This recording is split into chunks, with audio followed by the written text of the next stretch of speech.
sejam muito bem-vindos ao TDM Entrevista. Hoje o nosso convidado é o presidente da Associação de Médicos de Língua Portuguesa de Macau, Dr. José Manuel Esteves. Muito obrigado por estar connosco. Hoje vamos inevitavelmente falar do novo coronavírus, num dia em que o Governo anunciou o encerramento dos casinos do território durante 2 semanas. Começávamos precisamente por aí. Como é que viu este anúncio do Governo, feito hoje ao início da tarde, uma medida inédita? Era uma medida necessária? Eu penso que o Governo de Macau, de uma forma inteligente, tem estado a escalonar as medidas necessárias à contenção da propagação deste vírus no território da RAEM. Chegou o momento em que foi considerado que seria uma medida importante e ela foi introduzida. Portanto, dentro deste escalonamento de medidas. Depende da avaliação do risco epidémico que vai sendo feito pelas autoridades de saúde e, portanto, cada situação, cada grau de risco necessita de medidas apropriadas. Quando se atinge uma determinada situação, passa-se ao escalão seguinte e penso que foi o que, entretanto, foi feito. Portanto, em termos globais, faz uma avaliação positiva do acompanhamento que o Governo tem feito em relação a esta situação do coronavírus? Obviamente, eu também sou funcionário dos Serviços de Saúde de Macau, tenho assistido à forma como as coisas têm desenvolvido, considero que a situação está a ser cuidadosamente controlada.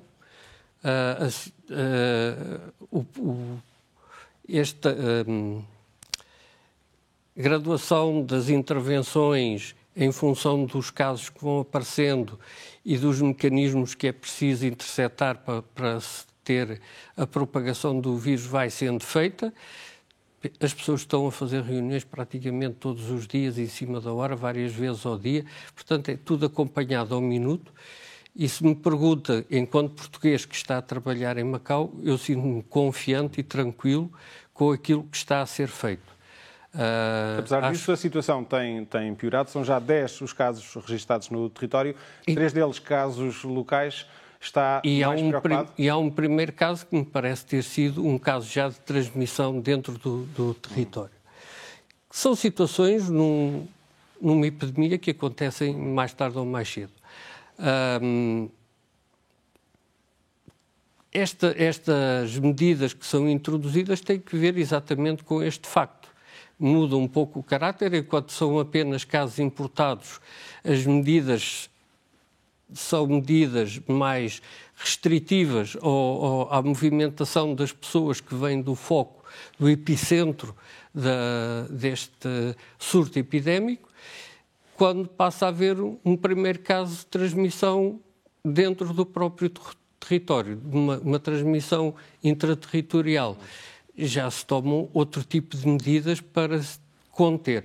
Além disso, não é só a questão do encerramento dos casinos, porque o Governo também fecha parques, aconselha as pessoas a estarem em casa, etc.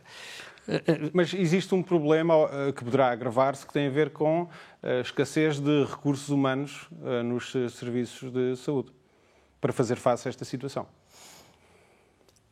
Bem, eu penso, não sei o que é que foi abordado, porque hoje não assisti à conferência de imprensa. Em relação à redistribuição dos recursos, também vão sendo tomadas medidas, obviamente, para contemplar concentrar esforço e recursos humanos onde eles mais fazem falta. E isso também está obviamente, a ser feito. Mas, como disse, hoje não ouvi... Não preocupa esta questão da quantidade de recursos humanos necessários e a questão de haver ou não essa quantidade para fazer face a esta situação? Eu não tenho os números de todos os recursos humanos na área da saúde que existem em Macau, portanto não lhe posso fazer uma avaliação desse risco. Para já, parece-me que o que está a ser feito como resposta é o quanto basta para a situação que temos presentemente. E, portanto, quanto ao futuro, vamos ver como é que vai evoluir a situação, porque se olharmos para o interior da China, em especial na província de Hubei, em que tem atualmente milhares e milhares de doentes, vou seguindo os números que são publicados pelas autoridades chinesas. Hoje havia mais de 23 mil casos suspeitos e havia também mais de 20 mil casos já confirmados. E, portanto, este é uma doença que se espalha com alguma facilidade. Já há mais de 420 vítimas mortais no continente? Exatamente, mas se nós formos olhando todos os dias o número de casos críticos, e ontem havia, salvo erro, cerca de 500, e casos graves, que eram mais de 1000, é normal que toda essa quantidade de doentes graves e doentes críticos tenha um impacto muito grande no próprio sistema de saúde. Daí que as autoridades da China tenham começado a construir hospitais pré-fabricados para conseguir ter o número de camas e concentrar pessoal lá onde e faz falta. Pessoal médico também de outras províncias chinesas. Exatamente. E o Exército de Libertação Popular também disponibilizou os seus quadros médicos, etc. Portanto, há um conjunto de medidas que vão sendo tomadas, porque o principal problema, esta epidemia tem uma taxa de dispersão da doença, de contágio, que parece ser, pelos números que eu vi publicados, à volta de 3, cada doente infecta 3 pessoas em média. Mais ou menos igual à SARS. Esta propagação da doença é normal que vá produzindo números bastante elevados de pessoas contagiadas. Estes doentes infectados, pelos números que também vão sendo publicados, há 10 a 15% que são formas graves, e dentro destas formas graves também formas mais críticas, a necessitarem de cuidados intensivos, ventilação. Hoje em dia utiliza-se, além dos ventiladores, utilizam-se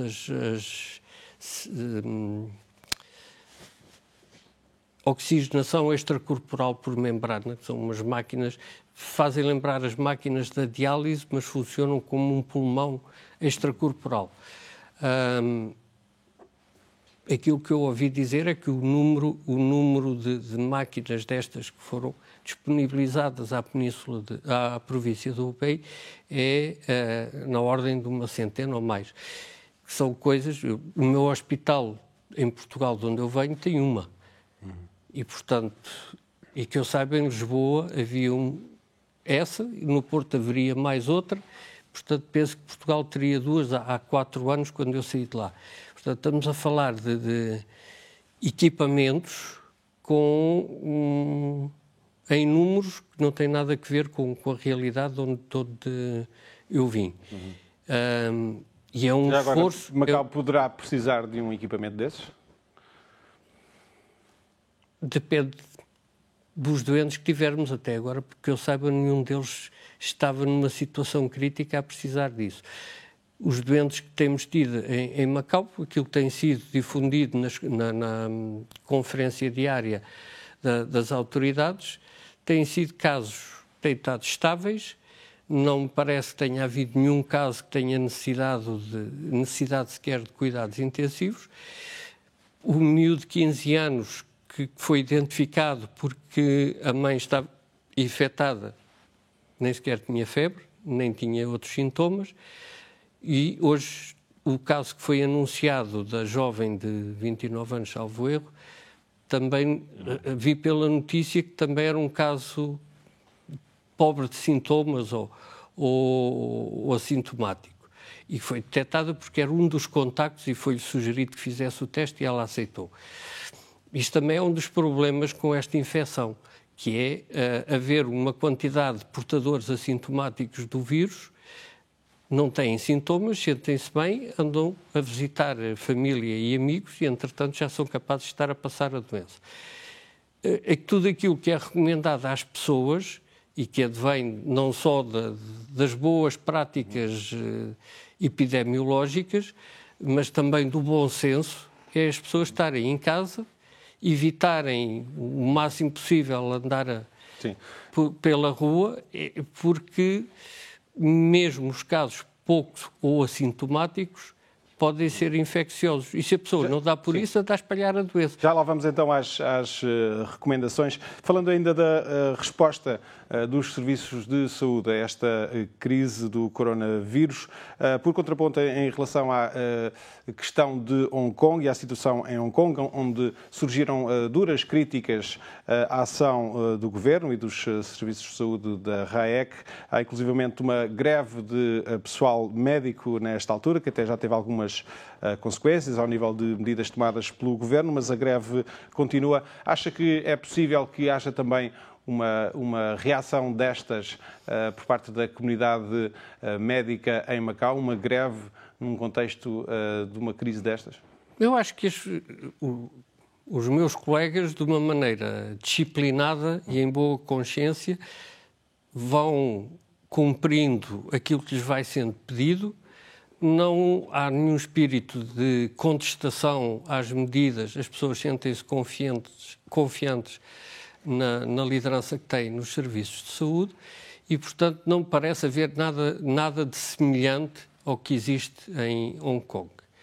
E já agora deixe-me dizer que em Portugal eu fui sindicalista e fui dirigente durante os anos também na Ordem dos Médicos. Fazer uma greve durante um surto epidémico é uma coisa que me choca profundamente. Eu não me passa pela cabeça, quando a população mais necessita de cuidados médicos, os médicos fazerem uma greve, para mim é um absurdo. Os meus colegas de Hong Kong certamente terão os seus motivos e as suas considerações. Eu fui educado num espírito de ética e deontologia hipocrática. Fiz o meu juramento de Hipócrates e sigo princípios que me parecem que devem guiar a profissão médica. E, portanto, fiquei profundamente surpreendido com decretar de uma greve dos serviços de saúde numa altura destas. Ainda assim, por uma questão se discordam do governo, devem ter outras maneiras, e há sempre outras maneiras de fazer ouvir a voz e de fazer pressão sobre quem decide e quem governa. Uma greve nesta altura é fazer os doentes pagarem um preço. Não me parece que seja a atitude correta. Ainda assim, vale a pena sublinhar que em causa estão não questões laborais, mas a própria resposta e as condições que o Governo está a dar aos médicos para lidarem com esta crise. Independentemente disso, eu se estivesse em Hong Kong não faria greve. Acho que aumenta o grau de insegurança da população e desprotege mais a população. Portanto, não me parece uma medida correta fazer-se greve. Mas eles sabem que não estou em Hong Kong, não estou com eles no dia-a-dia deles e, portanto, cada um sabe, em sua casa, cada um decide aquilo que quer fazer. Muito bem. Vamos falar do vírus em si. O que se sabe sobre este novo tipo de coronavírus não é muito. Sabe-se que tem origem animal, sabe-se que tem muito em comum em termos de genoma com outros vírus da mesma família, por definição. O que é que nos pode adiantar sobre aquilo que está no centro desta crise? Os coronavírus são chamados coronavírus porque na imagem do microscópio eletrónico tem uma imagem semelhante ao Sol com raios à volta. E faz lembrar a coroa solar. E alguém se lembrou disso quando os batizou com este nome. São uns vírus com que nós lidamos profusamente todos os anos. São os vírus que nos dão as constipações durante o inverno.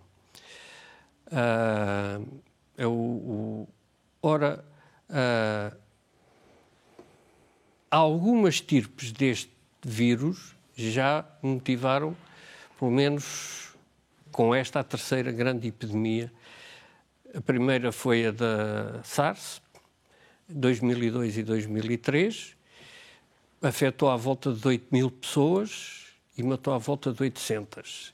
Tinha uma taxa de mortalidade à volta dos 10%. De qualquer maneira... E é preciso recordar que, neste caso, estamos a falar de uma taxa de mortalidade bastante inferior, 2%. Já lá vou chegar. Sim. A MERS, que é o síndrome respiratório do Médio Oriente, ainda não está totalmente debelado, ainda vai produzindo uns casos, mas tem um número de infectados muito mais baixo, mas uma taxa de mortalidade de 34,5%. Muito mais significativo, ou seja, em 3 doentes morre 1. O vírus da pneumonia de Wuhan, 85% é semelhante, o genoma é semelhante ao vírus da SARS.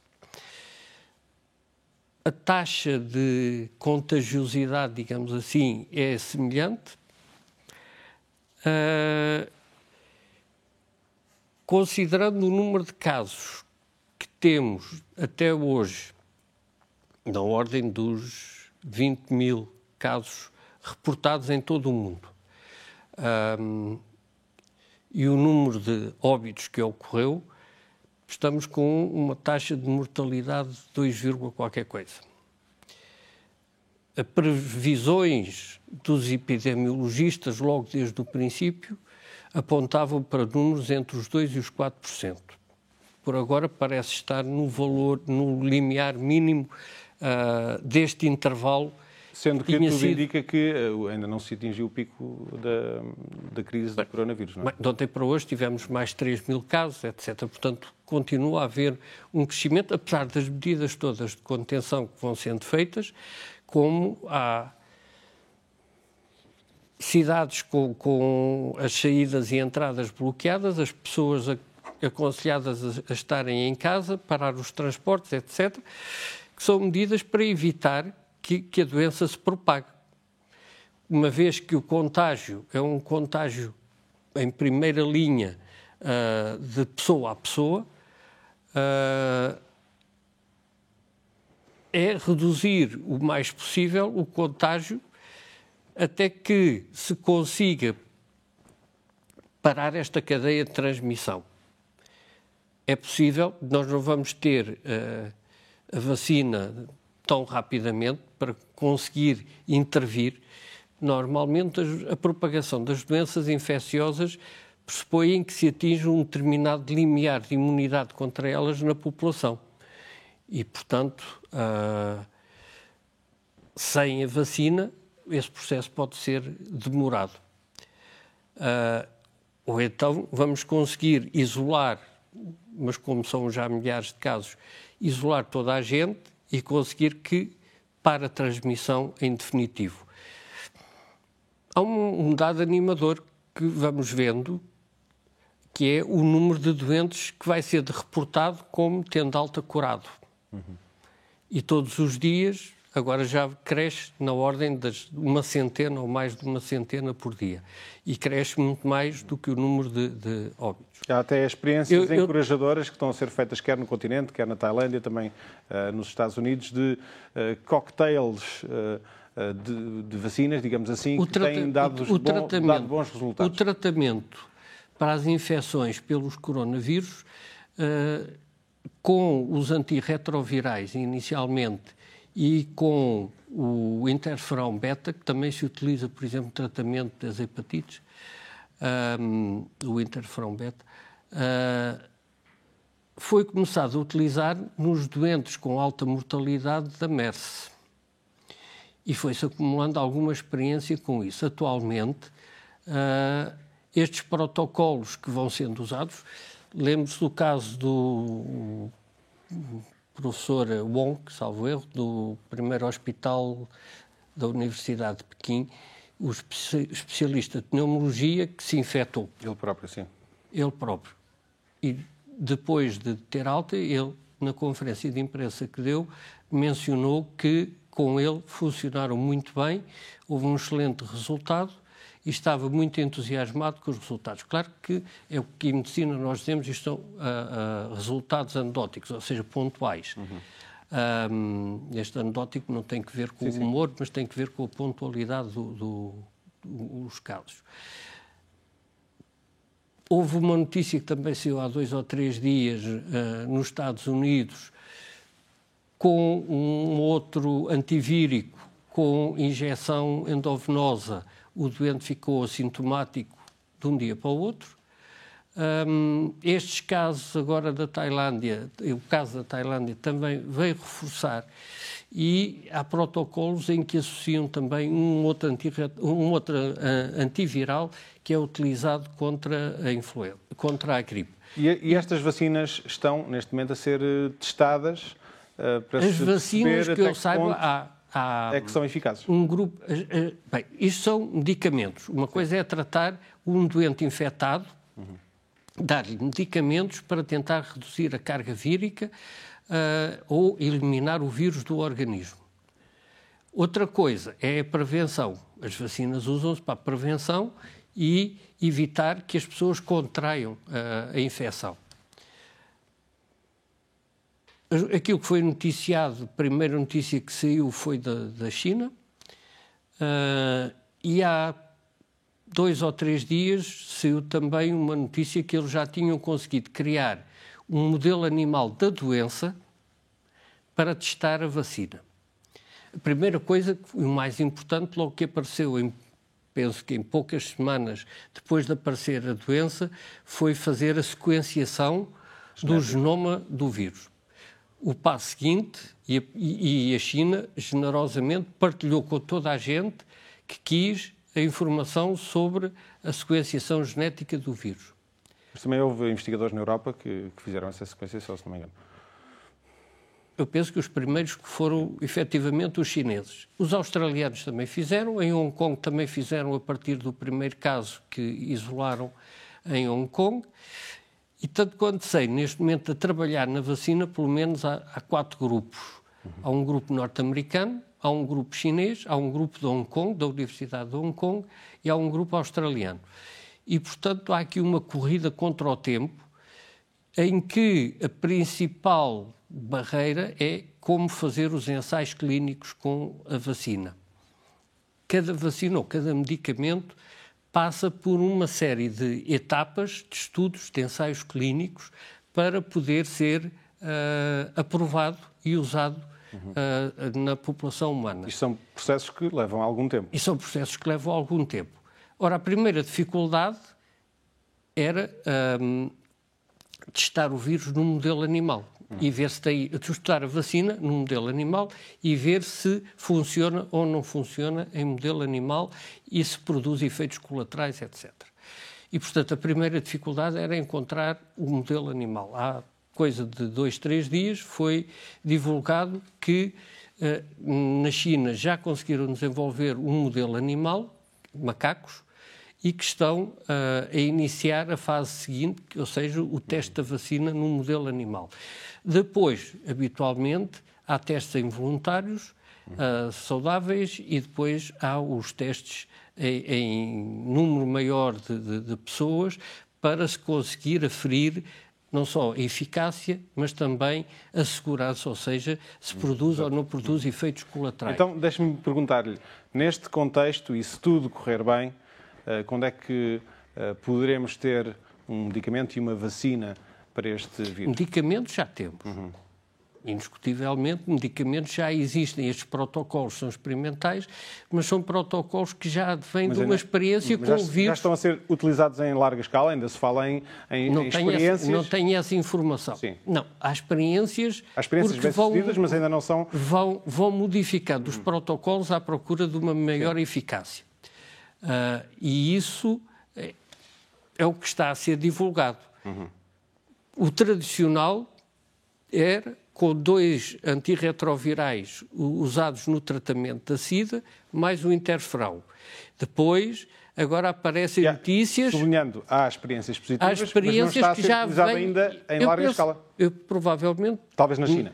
Provavelmente eles devem estar a usar. Eu não tenho essa informação, porque não é divulgada, ou ainda não saiu entre a comunidade médica. Esses temas são divulgados em revistas da especialidade que têm... mas nesta altura é uma coisa que interessa muito mais do que a comunidade já saíram estudos. O primeiro estudo, embora com poucos números de doentes, talvez com 60 doentes, logo no princípio foi para se verificar o impacto das várias formas da doença entre os doentes internados em meio hospitalar. Uma coisa é certa, quando for oficial vai ser sabido seguramente, porque a China quererá anunciar ao mundo que tem esse medicamento disponível, não é?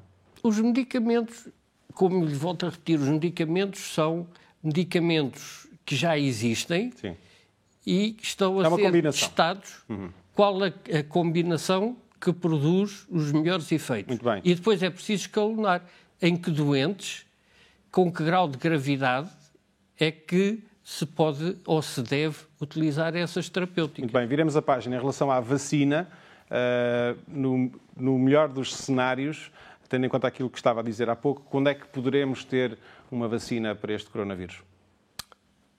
Não, aí é difícil dizer naturalmente. Mas... Não estou em nenhuma das equipas para saber qual é o grau de desenvolvimento em que eles possam estar. Os únicos que divulgaram até agora que tinham criado um modelo para experimentar a vacina foram os chineses. E, portanto, nenhum dos outros até hoje disse que já tinha. Hong Kong, o coordenador do grupo, quando falou, disse que não sabia quando é que iriam entrar na fase experimental, porque nem sequer tinham ainda criado o modelo, ao que parece.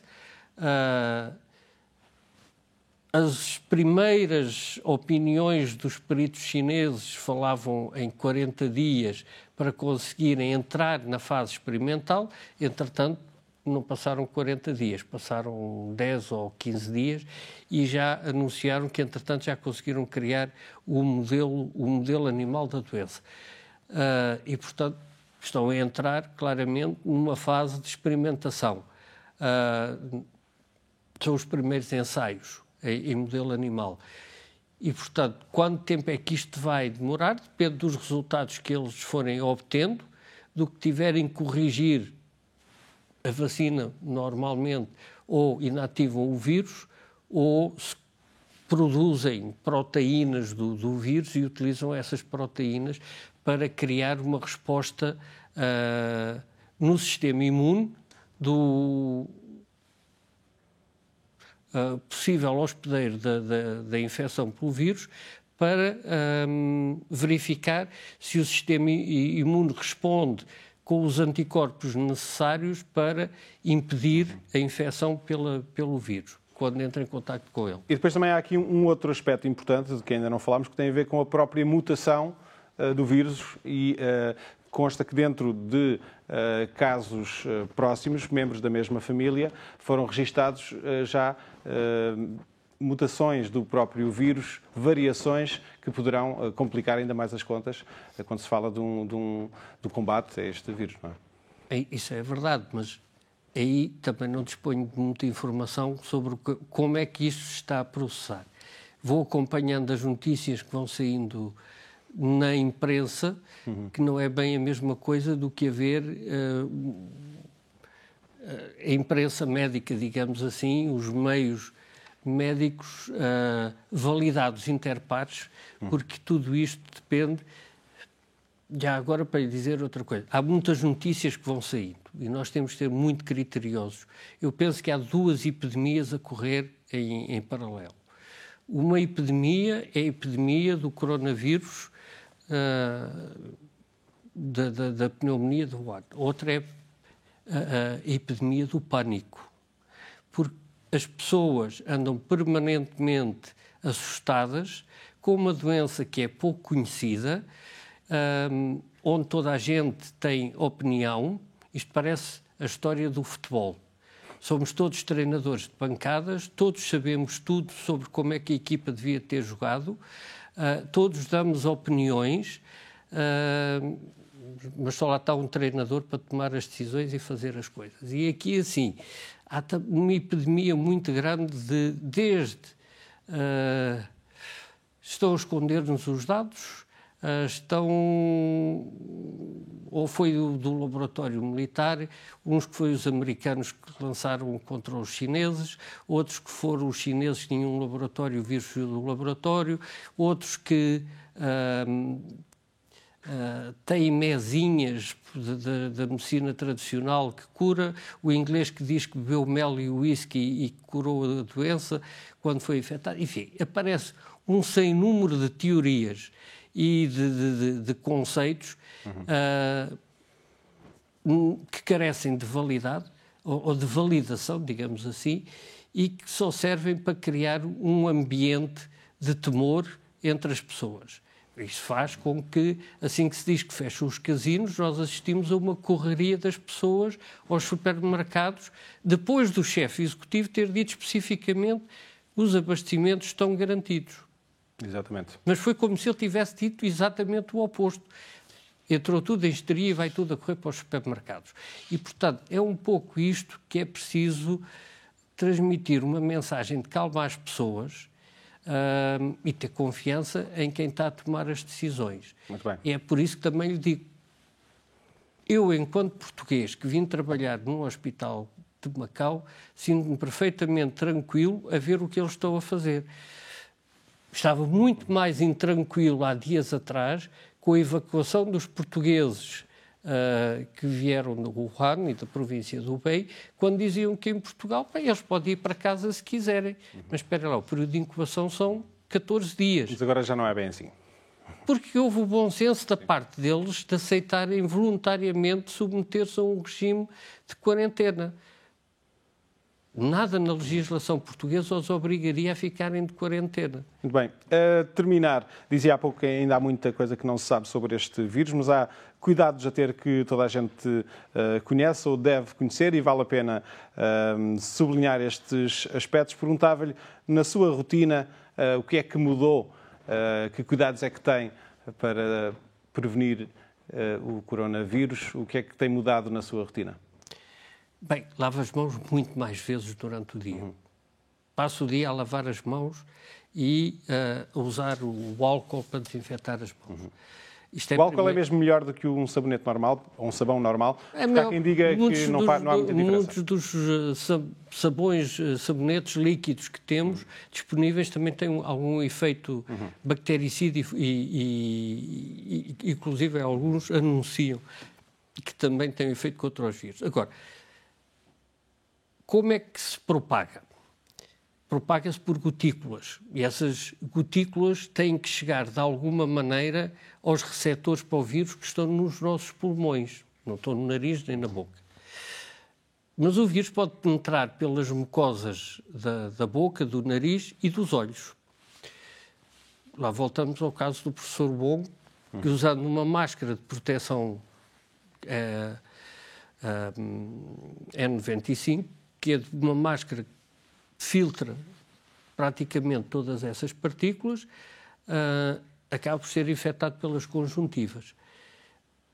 Não é só importante protegermos a boca e o nariz, proteger os olhos. Agora, assistimos que em Hong Kong puseram em causa a utilização de máscaras se não estamos infectados.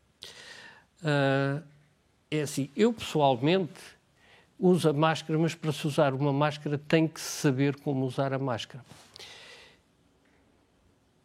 Quando usamos uma máscara, nós estamos a evitar, no caso de estarmos infectados, passemos o vírus para fora. Estamos a evitar, se a máscara for uma máscara eficaz, que entrem partículas que possam trazer o vírus. Mas como o vírus sai em gotículas, se nós tocarmos uma mesa ou um objeto onde tem as gotículas com o vírus e depois andarmos a tocar a cara, tiramos a máscara e a seguir eu toco na minha cara. Sem lavar as mãos previamente, se toquei a algum sítio, posso me infectar. Vou desfargar os olhos, posso me infectar. Portanto, antes de pôr a máscara, lavo as mãos, ponho a máscara e volto a lavar as mãos. Quando vou para tirar a máscara, a mesma coisa.